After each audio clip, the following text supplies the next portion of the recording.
Assalamualaikum warahmatullahi wabarakatuh. Perkenalkan, nama saya Yeni Febrianti, mahasiswi dari Poltekkes Kemenkes Kendari, jurusan Kebidanan kelas 2B. Saya membuat video ini untuk menyelesaikan tugas mata kuliah asuhan persalinan dan bayi baru lahir. Nah, pada kesempatan hari ini saya akan menjelaskan tentang Apgar Score dan IMD atau inisiasi menyusui dini. Yang pertama adalah Apgar Score. Apa sih itu Apgar Score? Nah, Apgar Score adalah suatu metode penilaian yang digunakan untuk mengkaji suatu kesehatan neonatus dalam menit pertama setelah lahir sampai 5 menit setelah lahir, serta dapat diulang pada menit ke-10 sampai ke-15. Nah, hal yang penting diketahui bahwa penilaian skor ini dibuat untuk menolong tenaga kesehatan dalam mengkaji kondisi bayi baru lahir secara umum dan memutuskan untuk melakukan tindakan darurat atau tidak.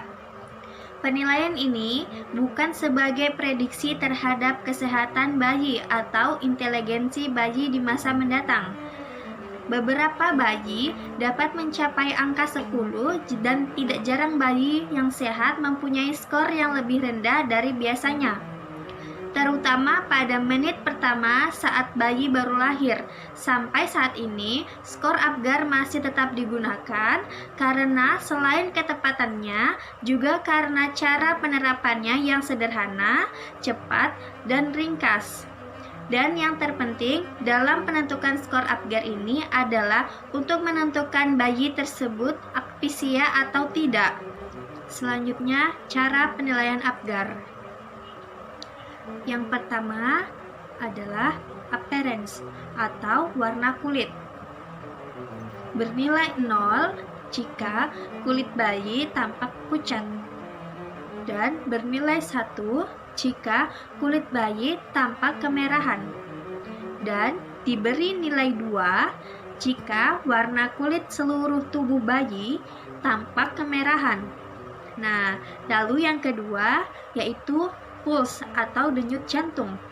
Bernilai 0 jika denyut jantung tak terdeteksi sama sekali, dan bernilai 1 jika frekuensi denyut jantungnya di bawah 100 kali per menit, dan diberi nilai 2 jika frekuensi denyut jantungnya di atas 100 kali per menit.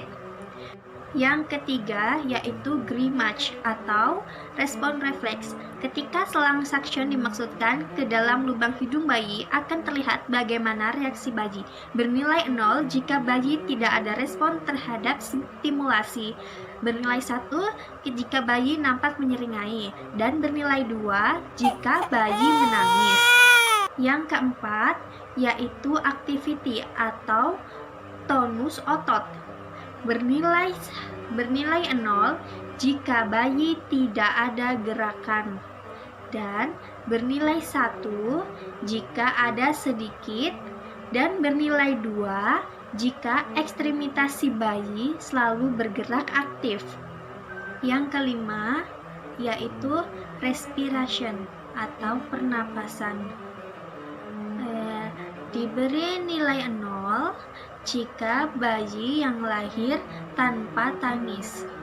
Bernilai 1 jika pernapasan secara perlahan. Bayi terdengar marah. Nah, diberi nilai 2 jika bayi menangis dengan kuat. Selanjutnya adalah klasifikasi klinik. Hasil skor 0-3 dinyatakan bayi akpisia berat sehingga memerlukan resusitasi segera secara aktif dan pemberian oksigen secara terkendali. Hasil skor 4-6 dinyatakan bayi akpisia ringan sedang sehingga memerlukan kebersihan jalan nafas dan resusitasi dan pemberian oksigen tambahan sampai bayi dapat bernapas dengan normal. Hasil skor 7-10 pada menit pertama menunjukkan bahwa bayi berada dalam kondisi baik atau dinyatakan normal. Yang kedua adalah inisiasi menyusui dini atau IMD. Poin penting pemberian ASI berikut ini. Tahu nggak sih, sejak pertama kelahirannya di dunia, bayi mempunyai kemampuan luar biasa mencari sumber kehidupannya sendiri.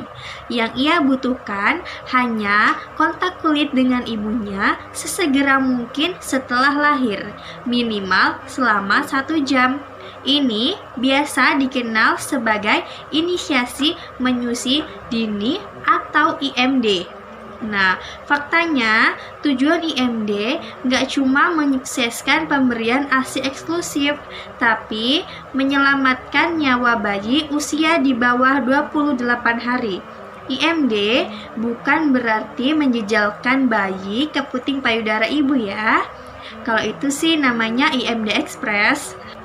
Yang paling benar, biarkan bayi berusaha mencari sendiri payudara ibunya. Letakkan bayi di perut atau dada ibu ya langsung setelah lahir. Bayi nggak perlu dimandikan, cukup dilap aja.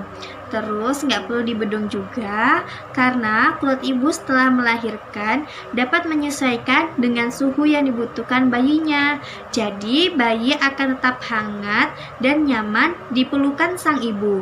Setelah beberapa saat di perut ibu, nah lihat deh, bayi akan merayap, bergerak, menahan perut ibu ke arah payudara, melakukan gerakan-gerakan pre-feeding, dan akhirnya bayi berhasil menemukan puting ibu dan akhirnya mulai menyusui.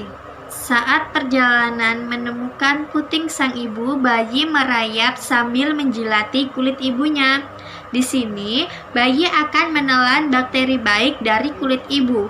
Nah, si bakteri baik tadi akan berkembang biak, membentuk koloni di kulit dan di ususnya untuk menyaingi bakteri jahat dari luar. Jadi, sejak dini, bayi punya pertahanan tubuhnya sendiri. Hebat kan? Itulah tadi video dari saya. Sekian dan terima kasih.